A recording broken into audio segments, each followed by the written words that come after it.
What is up, guys? Welcome back to Rip City Rundown, and today I'm going to be previewing some more Elite 8 basketball.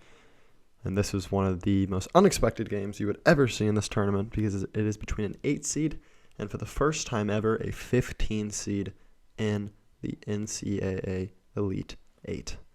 The St. Peter's Peacocks have made an unbelievable, historic run to the Elite 8, and they're going to take on one of the biggest blue bloods of all time. Most Final Four appearances of all time. That's the North Carolina Tar Heels. If I do normal analysis on this game, I'm going to say North Carolina is going to dominate them. But you can't do that when it comes to the Peacocks. Because every team they've played could have been a team that people could say this is an Elite 8 team or this is a Final Four team. They arguably have had the hardest path to this point of any team in the entire tournament. That is why this is the greatest Cinderella run of all time. The only team, North Carolina's had a pretty tough run. Marquette, Baylor, and UCLA, you could argue that's a pretty good run all the way to the Elite 8. You could argue that Houston has had a tough road. UAB, Illinois, and Arizona. And you could even argue Duke has had a hard run. But they play Cal State Fullerton. And then Michigan State and Texas Tech. This Murray State team has beaten Kentucky, who was the consensus top 5 team in the nation the entire year, and was probably the most popular 2 seed to go to the Final Four and a very popular pick to win the championship. Murray State is the best non-Power 6 team in the country this year, other than Gonzaga. They came into the tournament on, a 21-game win streak? They were a sneaky team to the Elite 8.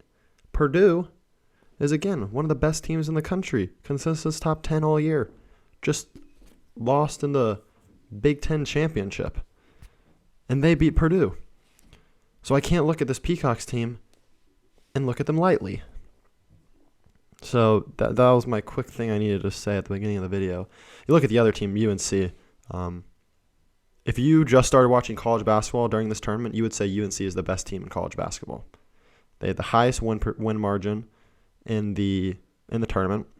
They've beaten two of the better teams in the tournament, in Baylor and UCLA, and they are just firing on all cylinders. They don't have a huge rotation, but the guys that play, they're real good. Armando Bacot, one of the best players in the ACC, one of the best players in the country, probably should have won ACC Player of the Year, got snubbed because of that. Most double-doubles in UNC history. Brady Manick has been an absolute monster in the tournament, averaging somewhere around 22 points, 23 points per game in the tournament. Played with Trae Young, so you know he's got experience. The graduate transfer, he's a beast. Leaky Black, one of the best defenders in the country. Put him on anybody on the other team, and he's going to stop them. Probably should have won ACC Defensive Player of the Year, possibly. And then you look at the backcourt of R.J. Davis and Caleb Love, each having 30 pieces in back-to-back games. R.J. Davis is the reason UNC beat Baylor, putting up 30 against them. And then Caleb Love, after only putting up 2 points in the first half, ends the game with 30 points, 6 threes against UCLA to help UNC move on. Clutch shot after clutch shot. UNC has all the momentum right now, but so does St. Peter's. These are two teams that have the most momentum of any of these teams in the tournament. They have the most confidence because they've beaten. These are the two teams that have the best resumes of tournament wins in this tournament, the hardest path to get to where they are. And they're probably the two biggest Cinderellas the rest so far left. I mean, Miami too, which is on the other side of the bracket. St. Peter's has won games because they out-hustle teams. They punch you in the mouth, and they try to jump on you early.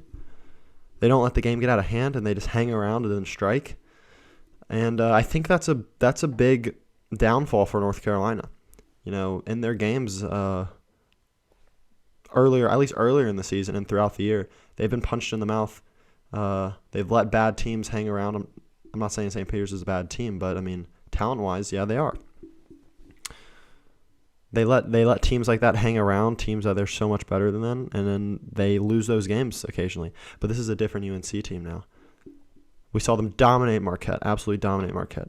They were dominating Baylor and then hit a little adversity, had two of their starters, two of their three best players out for the last 20 minutes of the game, 15 minutes of the game, and they still eked it out against possibly one of the best teams in the country, and then just beat one of the most veteran-laden teams in the country, a team that was trying to make it to a back-to-back Final Four, a team that is one of the best defensive teams in the country in UCLA, and they were down for that game. It was a back-and-forth game, and they won it. They won it.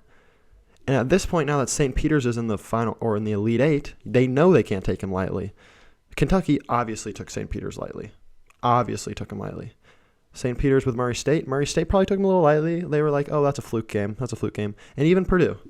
15 seeds have made there before. They've made it to the Sweet 16 before. Never to the Elite Eight. So it's not like UNC is going to look at St. Peter's and be, oh, this team is garbage. They've gotten lucky. They know they've got to come out and play. I think UNC does that. Give me UNC to win this game.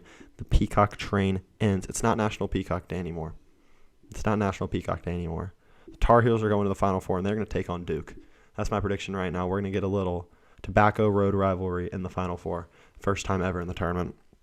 Comment down below who you think is going to win.